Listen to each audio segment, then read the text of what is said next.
So today is October 14th, and today's been an exciting day for me.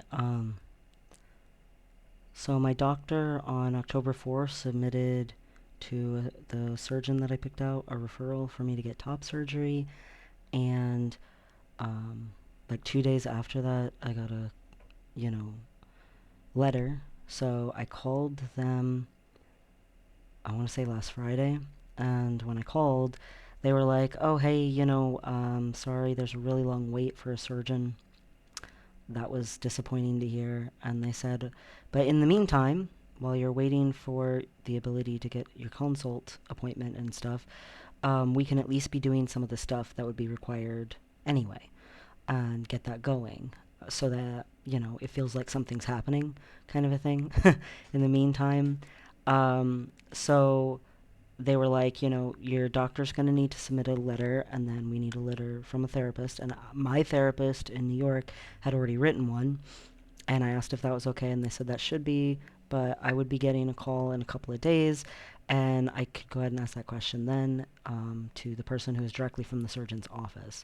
So I get my call today, and I was like, yeah, I was actually looking at your website and looking at what I needed to do, to talk to my doctor about the letter. And they were like, oh, your doctor already sent one. And actually, it's really nice. And I don't know what it says, but apparently my doctor sent a really nice letter and preemptively already did that. And I didn't have to ask or request it or anything. She knew and she did it. So, yay, my doctor. I love my doctor. My doctor's awesome. This is why after 3 years in New York, I came back and I don't care if I have to drive an hour to see my doctor. I go to the same doctor I had before because she's awesome. Um, I asked about the letter that my therapist had written me in New York, and they said, yep, they can take that. They'd actually prefer that than a new therapist that I had just gotten here. Also, um, I'm assuming because of the pandemic, all of the therapists like around here are booked out until like January and February of next year. The earliest one I could find an appointment for was December, and it wasn't the right kind of therapist for me, particularly. So that's been fun. Um, I need to apparently just like try to find someone who seems as good as possible and just go with them. And in a few months, I will be able to start seeing them because that's apparently where the world is at right now. But they said that they're so backed up from reschedulings and stuff due to the pandemic that my, you know, consultation appointment, let alone the surgery appointment, could be a little ways. They said that they have a waiting list and that once I do these things, I'll just be on the waiting list to get a consult appointment um, because that's how things are, unfortunately, at the moment. So my optimism about how fast I might get top surgery being like, oh, hey, maybe months from now, that was apparently too optimistic.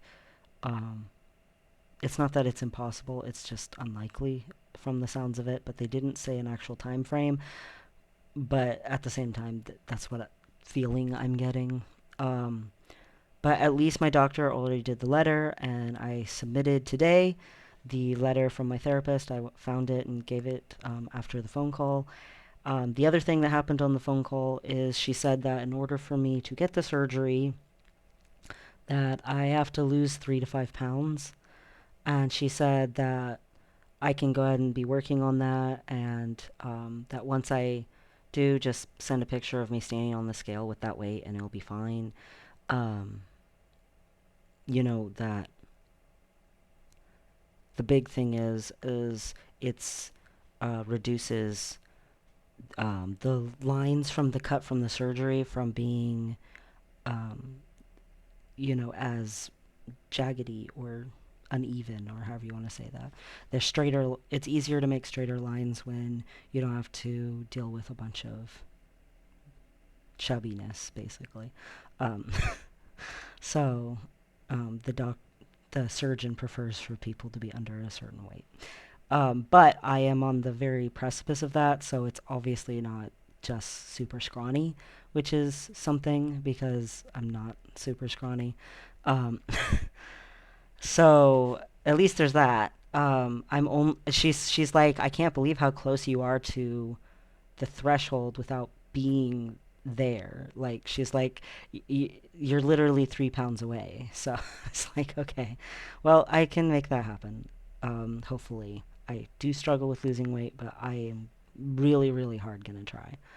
Um, but at least the letters are submitted, which means that I am officially on the waiting list to get my consult appointment. I don't know how many people are allowed on or not, but they said that they do a pause system where they pause taking new people for a couple of weeks, and then for like a couple of weeks they add people, and then for a couple of weeks they stop taking people again. I don't know how many people get added during the ad times, so I don't know how long it takes before they call me and say, okay, you know what? You can schedule your consult appointment. But hopefully, it's nothing like crazy. Um, but I'm just, I was feeling very disappointed and sad about how long things could take. And then today she called me, and I, already had one letter already to her, and she told me how I could submit the second letter, and I submitted that. And she said that that would be, getting me started. And I just feel like, hooray, that that's getting started. Because, obviously it means a lot to me and everything. And fills me with hope.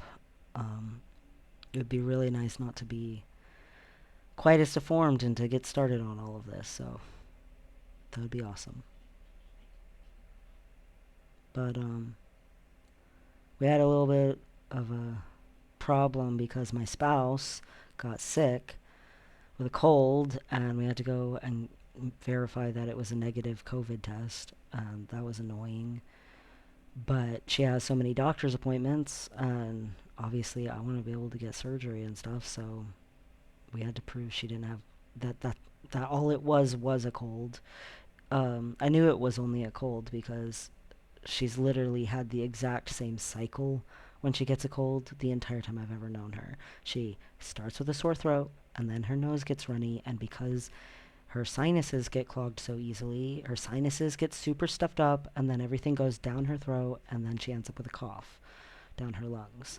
And then it's the exact same cycle every time. And her sinuses get clogged partially because she has a polyp in one sinus that's pretty big, and then the other reason is she has or a cyst maybe, I don't know. It's a thing.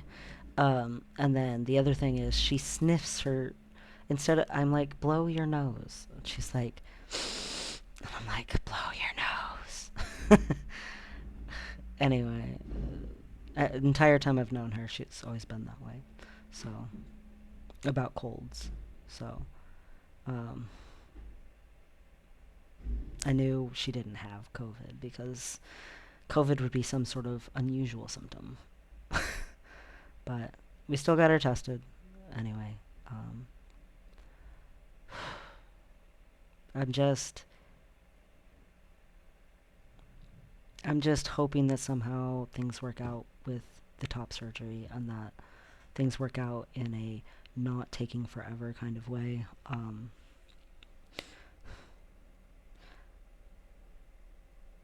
I don't want to be on a 2-year wait to get top surgery because that means that I'm really going to be like 45 by the time I'm done with surgeries. And that's very, very torturous to feel like. I've already I've already wasted so much of my life on agony and being abused and being tortured and having miserable state of things, even besides all of the not knowing what was wrong with me and health issues and gender dysphoria that I didn't know what to call. Just knew I didn't fit, and nothing was right and I was wrong, but I couldn't verbalize it, and just so much terrible stuff in my life. And then on top of that, all of the gender stuff. And I just really, really want to get through the surgeries and be to the point where it's like, okay, most of the terrible stuff is behind us until we all start growing old enough to have health issues and stuff from that. Like, for a few years here, maybe even a few decades here, you can just live life, get through things in a more normal, measured, less extreme feeling way. And it just be like normal living. And the sooner the surgeries happen, the sooner that happens. Anywho, I'm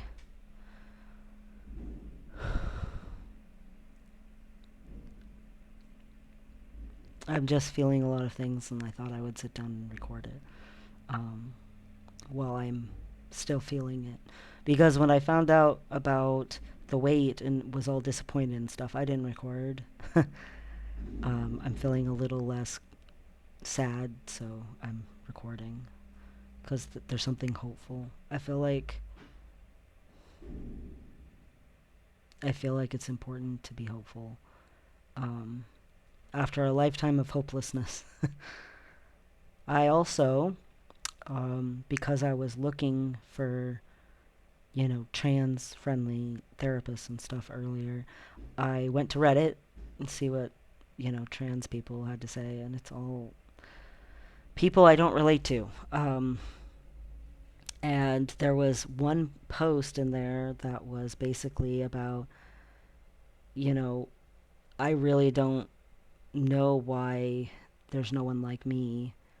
I feel like we couldn't have all, unfortunately killed themselves. Some of us had to have survived. I'm 40 something years old as a trans man, and I can't find any other ones. I've been to so many trans support groups, and they're all for young people. Most of them I can't even get into because it's for 30 or under. And it's like when I do get into them, they're majority trans women. And I can't seem to find any trans men my own age. Well, this post garnered a lot of reactions and stuff, and people saying the same thing, that they had experienced the same things. I've experienced the same thing. I've complained about it before. Um, and they said there's actually a little Reddit thing that is for um, people who are over 30. And so I went over there, and they said they had a Discord. So I went to the Discord and got in, and hopefully it goes better than the last two trans Discord servers that I've been part of, because it's not that they were bad, they were just so completely unrelatable. And were about a bunch of stuff that just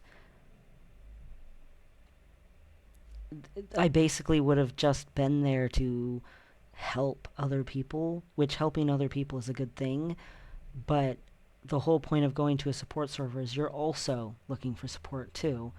And as nice of a feeling as it is to be a big brother to people, um, sometimes you're looking for a little bit of a big brother for yourself too. And when everybody in the group seems like they're 22 or under, it's very difficult to get that feeling like I mean, one of the support groups, literally the advice almost all of the time was, you know not stuff that I agreed with, like fight the man, and if people don't agree with you, drop them. And it was very black and white. It was very harsh, and I probably thought this exact same thing when I was a teenager. Like, F everybody, you know. Um, but I'm a little more tempered now and realize that some people just are ignorant and it's not necessarily maliciousness. And um, it was pretty funny today when I joined the Discord. A bunch of people posted gifs of welcome, and they said this is how you can tell it's for 30 and above because we post gifs instead of TikToks when we welcome people. And I thought that was kind of, silly, but it made the point. Um, and I have given out some advice since I've been in there, but also people have had like actual discussions with me. Um, and I've only been in the Discord for a few hours, so it seems to be a different vibe for sure. Like before, when I would read people's discussions, it was basically them like arguing politics or going on about like high school stuff or college stuff. A lot of it was high school stuff and college stuff, or else parents don't understand stuff, um, which I understand that. My parents don't understand, but they were living with their parents still, and I don't live with my parents. Um, and it, you know, they're young, and a lot of it was advice on how to get, testosterone and how to get surgeries when you're under 18. Like, a lot of it was people who were just like, you know, railing against the red tape that wasn't letting them do stuff as fast as they wanted to, or parents who wouldn't sign paperwork for them to get their stuff early and things like that. And I just very much am hoping that those situations become easier and better. Definitely, I am very supportive of more open-mindedness and more acceptance and better systems, but I don't relate. I didn't I didn't start transitioning when I was younger. Um, I wasn't even allowed to consider the concept. I didn't even know that that was a possibility. Um, And if I had known it was a possibility, if I would have ever even slightly hinted that I wanted to do that, I would have had the crap beaten out of me. Um, like, I would have been told to pray for my soul, and it would not have been good.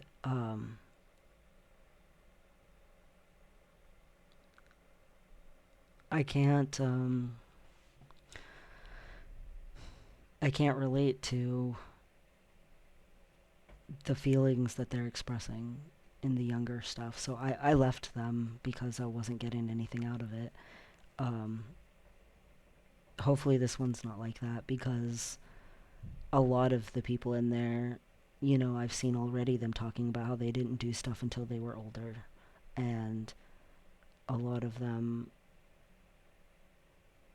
like, the discussions are more about, like, their workplace or, being a transparent or having adult situations, I guess, instead of youth situations, you know. Um, so hopefully it'll be a lot more relatable for me. But it's interesting that that happened, that I found the Discord on the exact same day that it just so happened that I also submitted my letter and got my information and stuff about top surgery. So I had two very trans things happen in the same day. Anyway, I'm I'm hopeful that things work out for good in a reasonable amount of time, but I realize a reasonable amount of time also has to be including the pandemic. And it sucks, but there's no way around it. And I'm just so grateful that there's still a possibility that it could happen in under a year because I know for some places it's really really bad. Um, I saw some people talking about how if you don't have private insurance in the UK right now, just to get in to start trans services is now to a decade wait through the NHS, and that's absolutely tragic. And it didn't used to be quite that bad, but then they passed some laws that made it harder. And of course, the whole everybody's wondering where they fall on the spectrum thing and they need help, and there's not enough people to help people who are questioning things and trying to figure themselves out. And there's more acceptance toward the fact that we're all human and we all do fall somewhere on the spectrum, and that it's not black and white, but there's not enough people who are educated enough to, don't mind the cat in the background, um, there's not enough people who are educated enough to help all of the people who are questioning and trying to figure out, are they,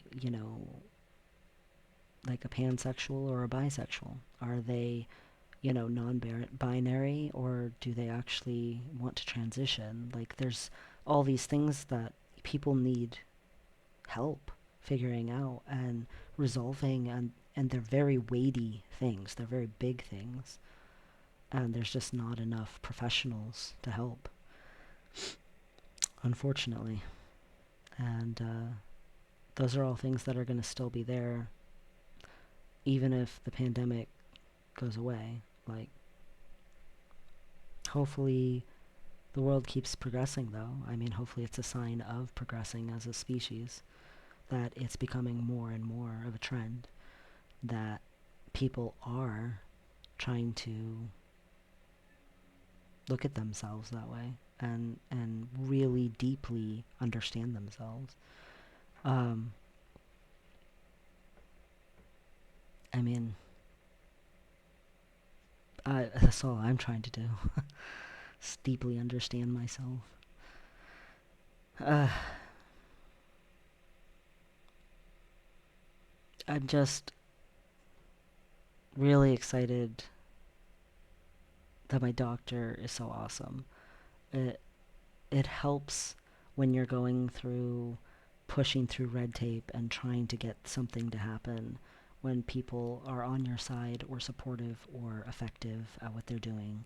It really helps a lot. So, not that my doctor will ever watch this, but thank you. And thank you to my therapist. Not that she'll ever watch this either. My therapist in New York, who wrote me my letter and who helped change my life and helped save my life. And it was life changing. Thank you to her too.